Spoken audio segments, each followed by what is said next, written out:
নজর রাখবো পরবর্তী সংবাদে।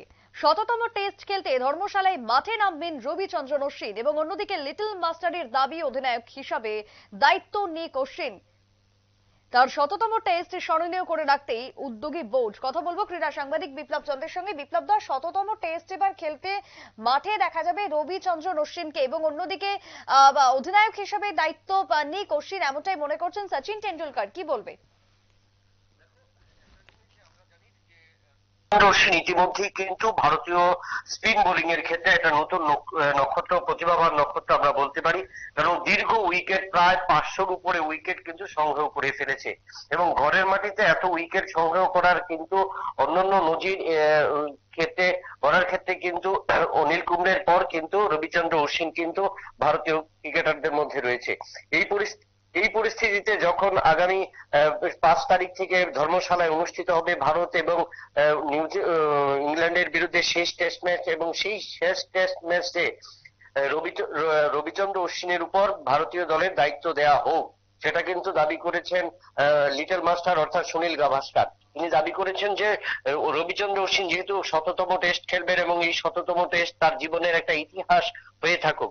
যদিও ইতিমধ্যে ভারতীয় দল এই 5 সিরিজে কিন্তু 3-1 এগিয়ে রয়েছে, অর্থাৎ সিরিজ কবজা করে নিয়েছে। তো সেক্ষেত্রে এর কিছুদিন আগে দেখা গিয়েছিল যে রোহিত শর্মা নিজেও কিছুদিন মাঠের বাইরে থাকার জন্য, বিশ্রাম নেওয়ার জন্য চেষ্টা বা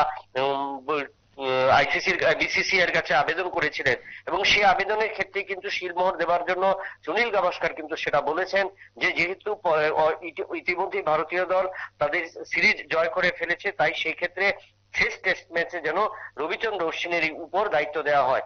এবং তার পাশাপাশি শুধু রবিচন্দ্র অশ্বিন নয়, এবং ভারতীয় যে নবাগত যারা ক্রিকেটার রয়েছে বা সাইড বেঞ্চে যারা রয়েছে, যাদেরকে কিন্তু এই 4টি টেস্ট ম্যাচে খেলানো হয়নি, তাদেরকে নিয়েও যেন টিমটা গোছানো হয়। তার দুটো কারণ, একটা হলো সামনে রয়েছে টি-20 বিশ্বকাপ এবং এই টি-20 বিশ্বকাপের আগে ভারতীয় ক্রিকেটারদের আরো সক্ষমতা এবং দক্ষতার বিচারের ক্ষেত্রে কিন্তু দায়িত্ব।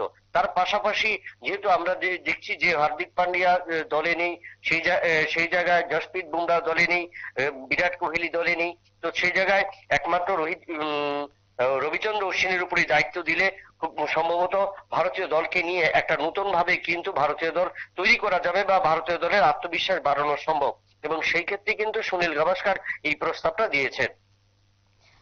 সেই জায়গায় রবিচন্দ্রন অশ্বিনের এই মুহূর্তের কি মতামত বা তিনি কতটা পারফরমেন্সের মধ্যে রয়েছেন?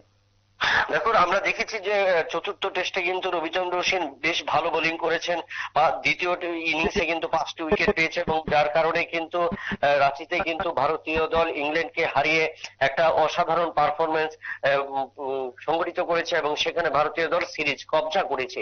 তার কারণে দেখা গেছে যে রবিচন্দ্র অশ্বিনের উপর যে এখনো বোলিং ভেলকি বা স্পিনের যে বোলিং ভেলকি, 22 গজে যে স্পিনের বোলিং ভেলকি, তা কিন্তু একটা নতুন ভাবে কিন্তু প্রতিফলিত হচ্ছে এবং তার কারণে কিন্তু ইয়ং ট্যালেন্টেডরাও কিন্তু রবিচন্দ্র অশ্বিনকে ফলো আপ করছেন। এবং সেই জায়গায় দাঁড়িয়ে সুনীল গাভাস্কারের মতো অভিজ্ঞ ক্রিকেটার কিন্তু মনে করেন যে রবিচন্দ্র অশ্বিনের উপরে যেন দায়িত্বটা দেওয়া হোক এবং তার খেলা এবং তার যে ধারাবাহিকতা সেটাও কিন্তু পরখ করুক দলের অন্যান্য ক্রিকেটাররা, এবং তাতে যেমন ক্রিকেটাররা যেমন অনুপ্রাণিত হবে এবং তার পাশাপাশি ভারতীয় দলের ক্ষেত্রে কিন্তু নতুন ভাবে রবিচন্দ্র অশ্বিনের অভিজ্ঞতাও কিন্তু এটা অর্জন করা সম্ভব হবে।